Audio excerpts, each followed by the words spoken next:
Hello, fellow punters. Welcome to the weekly Bookie Basher show with Mickey D, and shortly I'll be joined by the Stig to get his views and thoughts of past, present, and to come. 12:30. I'm recording this on Thursday, so don't know how our horse is done for today. We'll know that tomorrow. We'll know it this evening. So this is the run up to Cheltenham. Cheltenham is in the background there. Most of you will be travelling to it. There's a lot of people not going this year for different reasons. I've heard a lot of them in the last week. We'll be doing this. We'll be looking at the Wednesday card today, and then next week the Thursday and Friday, and then we'll revert to the same format for the following 4 weeks. Then again, we'll go to the Stig first and ask him what tickled his fancy in the past week. Looking back over last week's action, and in particular the weekend action, I suppose, the first horse that tickled my fancy and I thought was impressive in his own right was Grey Dawning, who won the 225 in Warwick on Saturday, winning his race, the Grade 2, by 5 lengths. This was a good staying performance, really knuckled down, got a bit of a bump, but did a bit of a barging match, I suppose, going down towards the last, but won and stuck his neck out well and really galloped to the line, winning by a comfortable 5 lengths in the end. You'd imagine a step up and trip would even be more suited to him. Just a quick one there on Grey Dawning. A horse that I put up a few months ago beat Grey Dawning, Man at Work. Grey Dawning has gone on since to win his next 3 starts. So Man at Work is definitely a horse that I'm going to keep an eye on where he goes next. Now, he bombed out in a Grade 2 last time, but the pipes are taking their time with this horse. He hasn't been seen since, so he's one I just keep an ran with the future as well. The next horse that tickled my fancy was a horse that I'm really taken by, and it's a horse called Blood Destiny, who ran in the 12:27 in Ferryhouse on Saturday. This horse ran out an 18-length winner. What's in behind, obviously, are looking for Boodle marks. They weren't really interested in getting competitive with this lad. But I suppose that's a testament to his ability. They didn't want to get close to him. They knew they weren't going to beat him. But this horse jumping wasn't as slick as it was in Cork. But he still showed that he'd nice gears after the last one, or even turning into the straight. Just as they were starting to get to him a small bit, Paul gave him a little squeeze and he took off again to win by 18 lengths. And he's one that'll definitely be a live contender in the Triumph. And he's a horse I have backed in the Triumph prior running to the weekend at 14-1. The next horse that tickled my fancy was a horse called Corbett's Cross. He ran in the 137 in Ferryhouse. Now, this horse has been recently bought by Paul Byrne out of Eugene O'Sullivan's yard. I believe that Corbett's Cross has now been moved to Emmett Mullins.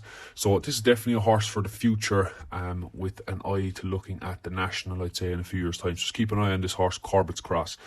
Just 2 honourable mentions, I suppose, to 2 horses that impressed me in Punchestown on Sunday. One being Impere Pass. Will he go Supreme? Will he go Ballymore? I'd be more in the camp that this horse will go to the Ballymore. Even before the race, Willie was on about the pace of the race and will it suit him. And obviously he showed gears, but he also said in an interview that he thinks he'd be better with a step up and trip. So hopefully he goes for the Ballymore and stays out the way of Facile Vega. And the other horse that needs a mention is Impervious. So this was a horse that I mentioned a few months ago as a horse that took me by surprise on her chase debut, but one that I was really looking forward to for the season. And she's proven to be a really gutsy mare, beating the boys, beating Journey with me quite comfortably. Always looked the winner to me, turning into the straight, and after the last showed her gears. And again, she had to fly the last like she did in her previous race as well. So Impervious definitely deserves a mention this week. Thanks for that, Stig, as informative as ever. While I have you there, did you notebook any horse in the past week? I have one that I will get out of the way first. It was in the 3 o'clock in Huntington last week. It was a juvenile hurl, class 2. We had the winner, Perseus Way, but I thought Samuel Spade, who was given the winner £8, and it's only his second run over hurls. He ran on the flat for David O'Meara and he won of 66. He won first time out in Kimpton, beat Chaos Control, who was not so bad, and he was carrying more weight than the winner the last day. The winner is rated 125. There was a 116 and 119, a good bit behind, and a previous winner behind as well. I like what I saw there, especially it wasn't fancy that it was a 9-1 shot. Like, so I think that's one for we to keep in mind for again. So what do you think, Stig? Have you anything? Mickey, I don't have any horse that really went under the radar for me this week, but I do have a horse that I want you and our listeners to keep an eye out for the weekend. It's a horse called It's For Me, and it runs into 2:17 in Navan on Saturday, which is a bumper. Now, this horse is owned by Simon Muneer and Isaac Swade. It's moved from the Crawfords to Willie Mullins, and it's a horse that I think, with a weak bumper division that has seemed to be so far, I think this horse could be a decent animal. So I'm definitely going to keep an eye out on him the weekend, and I think everyone else should do the same. He's currently priced around 16s to 20s for the champion bumper. Now, I'm not saying he's going to be a champion bumper horse, but there's still a few horses that have to come out that I think will improve the quality of the champion bumper, and I think this horse might be one of them. But I'll definitely keep an eye on him the next day. Thanks for that. Now I'll go back to you again, and we will look at the Wednesday card of day 2 of Cheltenham. The Ballymore Hurdle is the first race up. It was won in the past 5 years by Irish trained horses, and Irish trained horses have won 8 out of the past 11 runnings of the race. What is your number 1 and number 2 selection if the race was taking place tomorrow? So the second day of the Cheltenham Festival sees us preview this 2 mile 5 Ballymore Novices Hurdle. Now, Hermes Allen is currently sitting at the top of the market around 5-2, and I think he's a worthy favourite. I think a lot of people's minds cast back to the likes of A Brave Man's Game, who failed to go on to win the Ballymore after the Challow, and I know the record itself is pretty poor, but I think this horse deserves a bit more credit than that, and I think he's been severely underestimated due to the fact of people going back to horses that have failed to go on and win in the Ballymore. But I think this horse is a good animal. The rest of the field really revolves around Willie Mullins and where he sends his runners. So looking at the likes of Impere Pass, Gaelic Warrior, Champ Kiley, Facile Vega, where will he split those up? I think he'll send Facile Vega to the Supreme. I think he may run Impere Pass and Gaelic Warrior in the Ballymore, and I think he might push Champ Kiley up towards the Bartlett. The other horse that I'm quite interested in this at a big price is Irish Point. Now, he ran very, very well on his second start in the Royal Bond, where he was chinned on the line by Marine Nationale, which is a horse I rate quite highly. And to do that on his second start, I thought was quite impressive. He ran then the last day in the Lawlers of Naas, and the 2 hurdles were taken out in the straight, so he missed the second last, which would have subsequently been the 4th last. This made this a right test of stamina, taking out the last 2 hurdles. And I think Champ Kiley probably outstayed him, and that's why I think Champ Kiley might be the one to jump to the Bartlett, whereas I hope Irish Point goes for the Ballymore and not the Supreme, and if he was, he would be my outside selection at the moment in the race. So if I had to pick 2, I think Impere Pass will be the number 1 selection in the Ballymore, and number 2 will be Irish Point. Thanks for that. And now, when we have you rolling, we will keep you busy, and we'll get on to the Brown Advisory, formerly the RSA 3 Mile Novice Chasers. Lam Pressy won it last year. Only 4 of the last 11 has been won by the Irish, so 7 and 4 to the English trained horses here. What's your take on it this year? The 2:10, which sees us preview the Brown Advisory on the second day. Now, this field has a really open look to it. Top of the market, you've Gair de Menil, Time Hill, Jerry Colomb, James Duburley, and this is a race I don't really have a strong opinion at this time.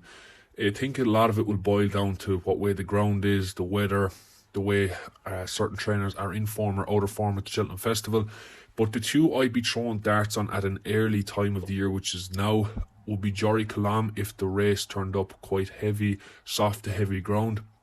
And the other one is, if he came here, would be James Duburley, but I think they might keep him to the 2 mile 4 novice chase, which is the Turners. But I'd be hopeful that Jory Colomb will rock up here, and he'd be my selection as of now. I have 3 selections for tomorrow. 2 each way shouts and a win bet. I get a couple of them out of the way now, while we're giving a breather to the Stig. In the 120 at Southwell, it's a mile 6. There's a horse there, he was 8-1 earlier, but he's into 13-2. Liberated Lad. I thought the step up and trip would suit this character. He's only a 5-year-old. First of all, he had a break there from the 1st of October to the 15th of December. And this was a run on the surface to see did he act on it. And I thought he did. But I thought he needed the run.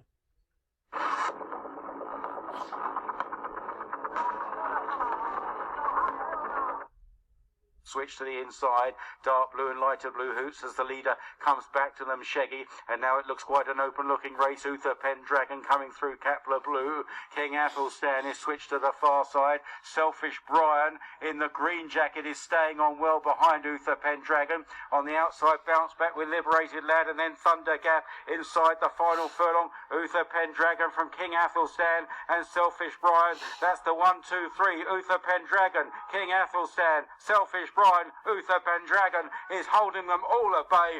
Uther Pendragon and Taylor Fisher eased down. Selfish. He ran on there fairly well. I will have a quick look at his last run then in Lingfield.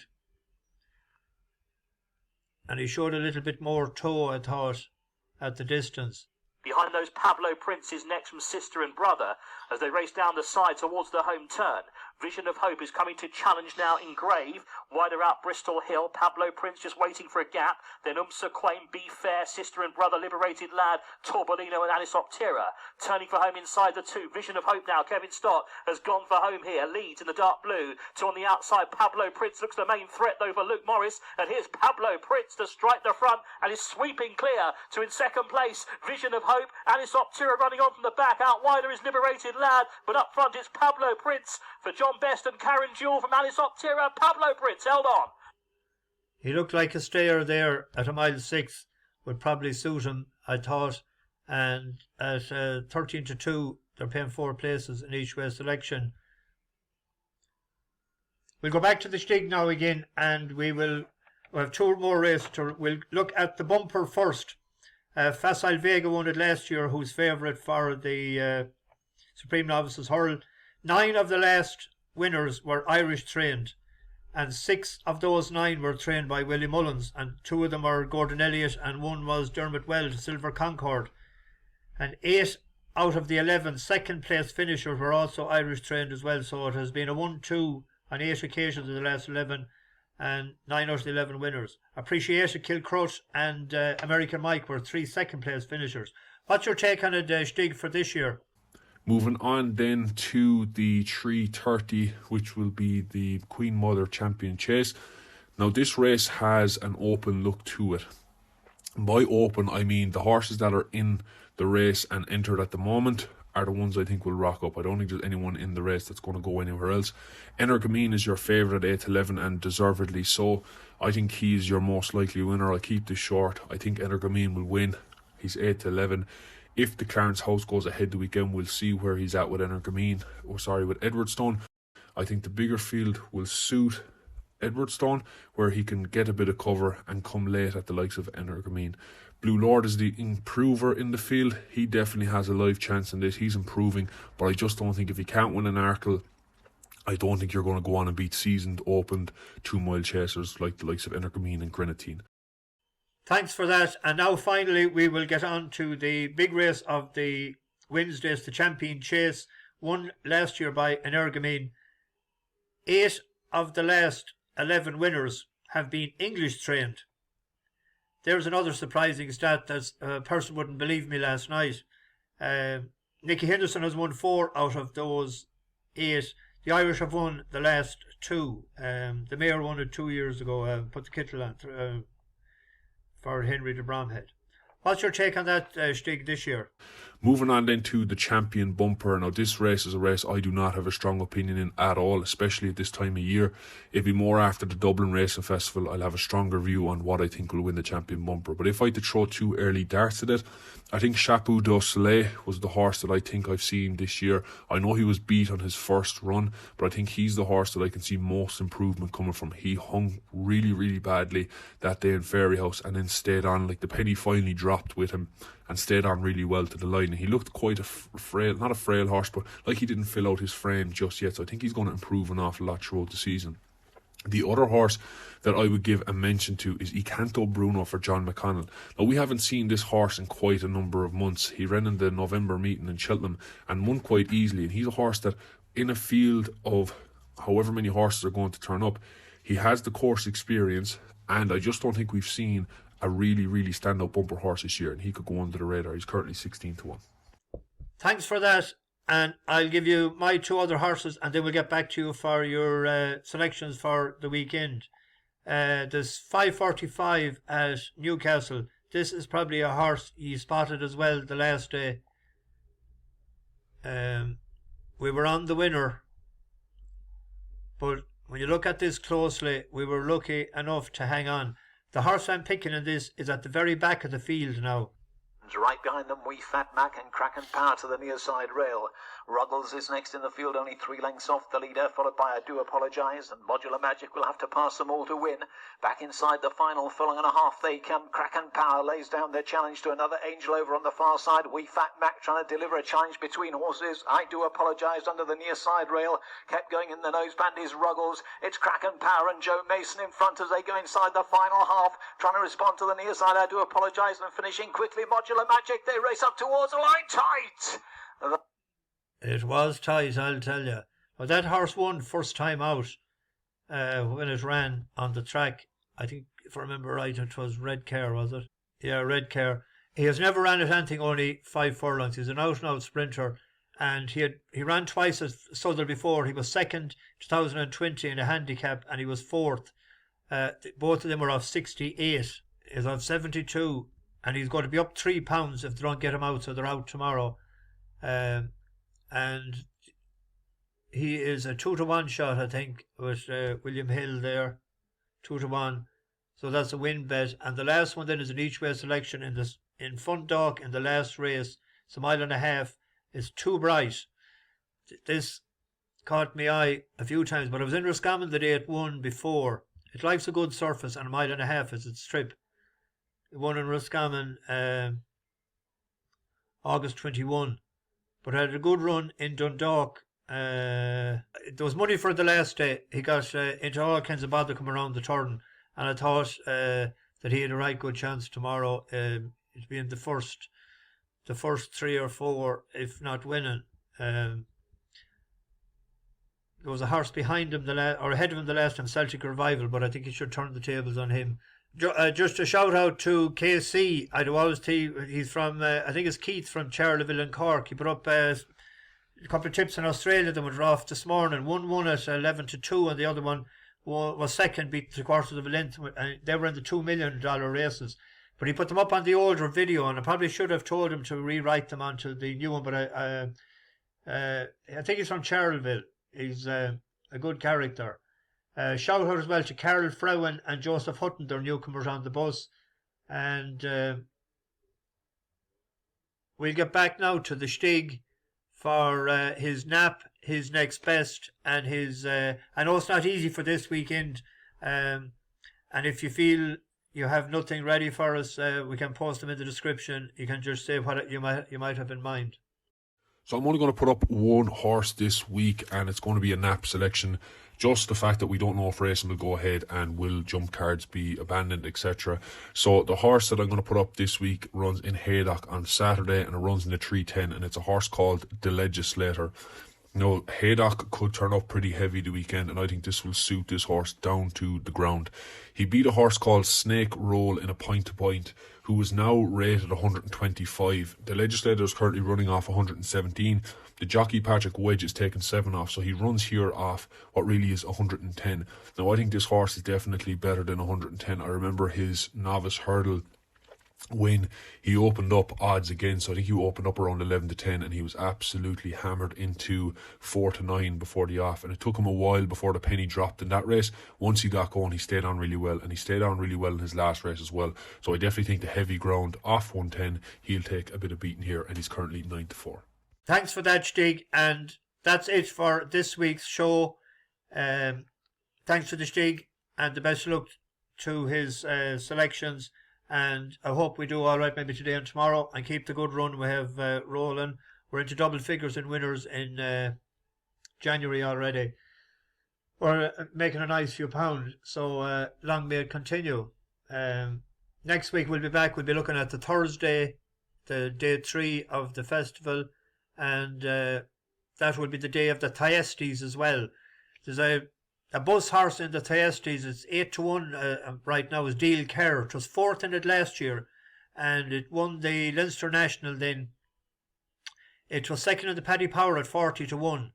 I had a buzz horse and I didn't back it, but I thought the ground wasn't soft enough for him. But it turned up soft in Leopardstown that day. Heavy ground suits it even better. But it's up a stone.